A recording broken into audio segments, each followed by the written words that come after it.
Welcome, y'all. It's Wes with DIY Food Plot Pro. Thank you so much for joining us. Today's episode, we're talking about chemicals.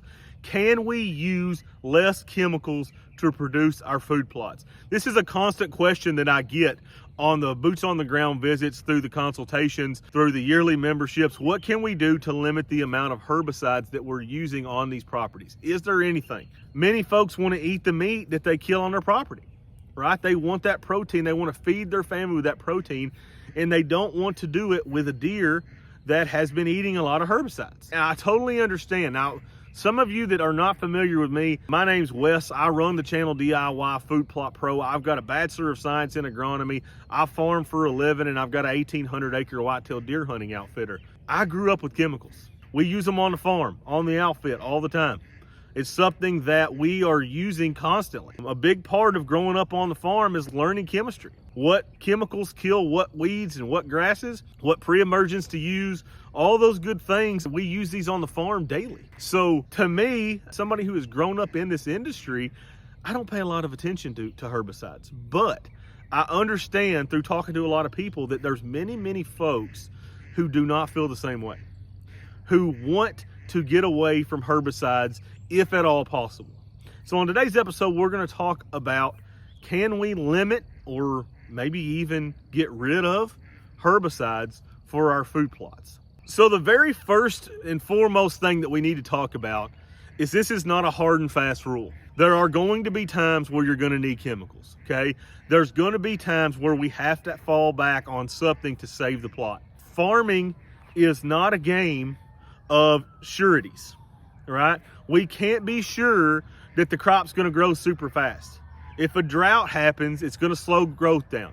If whitetails browse the plants down, it's going to slow growth down. If we have a lot of cool, cloudy days, it's going to slow the growth down. All these things can be a negative when we're talking about using herbicides or not using herbicides on our food plots. So what are we kind of looking for if we're setting the stage for not using chemicals? Good night. Apparently there's something going on in the city. So what are some of the variables that we're looking for? One of the very first and foremost things that we're looking for is you have to start off clean. You cannot, I repeat, you cannot go out into this field that has never been sprayed and try to plant something and expect good results. You've already got weeds and grasses up above your crops. There's nothing that you're going to be able to grow that's going to be able to outcompete what's already here. So we have to start off clean. In many cases, we're going to have to use a pre-emergent herbicide. A pre-emergent herbicide is something that we put down either right at planting or right after planting, before emergence. It can be post-emergence. Most of them are not. Most of them are pre-emergence. And we put that down, and it basically forms a blanket across the ground. And pre-emergents are a very big thing that a lot of food plotters don't understand. Basically, what a pre-emergent does, it has plants that it targets. Many folks think, like, if I plant corn or soybeans or sunflowers or whatever, name the crop, and then I spray a pre-emergent before it comes up, well, it's going to keep that from coming up. It's not the case, right? There are pre-emergents that target specific types of plants, small seeded plants or grasses, right? So we have to match that pre-emergent with what product that we're using. In most cases, we're going to have to use a pre-emergent to keep pressure down. Another thing that we're going to have to do is we're going to have to make 100% certainty that we have warm soil that we're planting into. You do not want to go out and try to have a plot that you're not going to spray any herbicides on and have cold soil temperatures that take forever to grow anything. The warmer the soil temperatures, the faster the plants are going to grow, the quicker they're going to get canopy. What's canopy? A canopy is where it blocks the sunlight. Once you reach canopy, your chances of not having to spray again increase drastically, right? Because we've shaded the ground out with our food plots. Another thing that we're going to have to do, this is critical.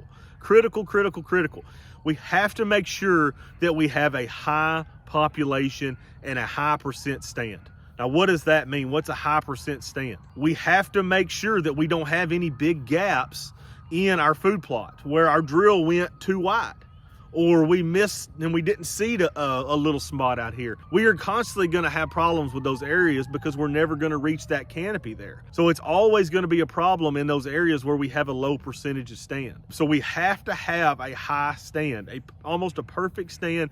We want to seed a little bit on the high rate. So we want to make sure, even if we have a little bit of the plants are a little bit too thick and the plants are smaller because of that, we have to make sure that we have that in order to form that canopy that we're looking for.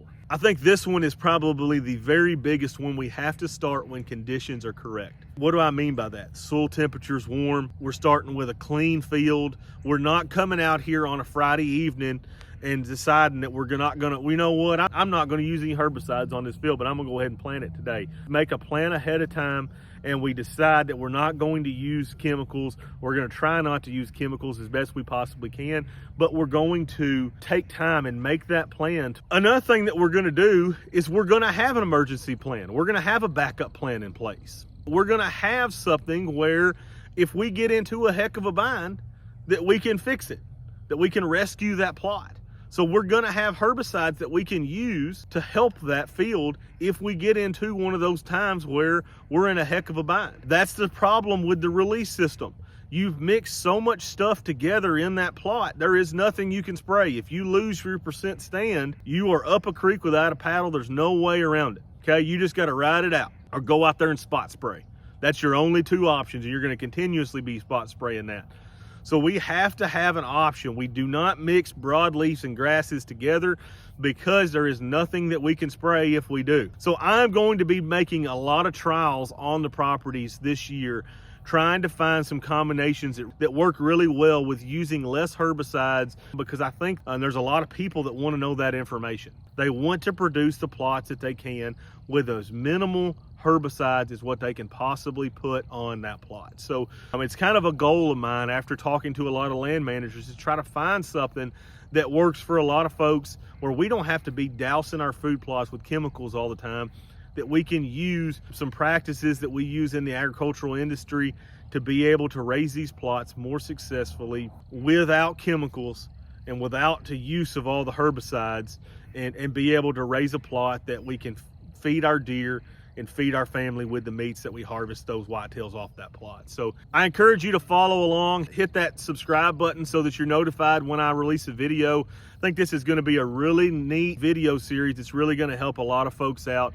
I think it's largely what the industry is wanting right now. So we're going to see if we can make that happen, and I hope you follow along for that. If you need help setting up your food plots or your farms, you can go to www.diyfoodplotpro.com. That's my website. I have many different options where I help landowners, whether it's through a boots on the ground visit or whether it's through food plotting or a yearly subscription to where you can call or text me asking questions to help you further your plots to make those as good as what they possibly can be. So there's many options on my website where I'm helping landowners. So if that's something that interests you, you can go to www.diyfoodplotpro.com.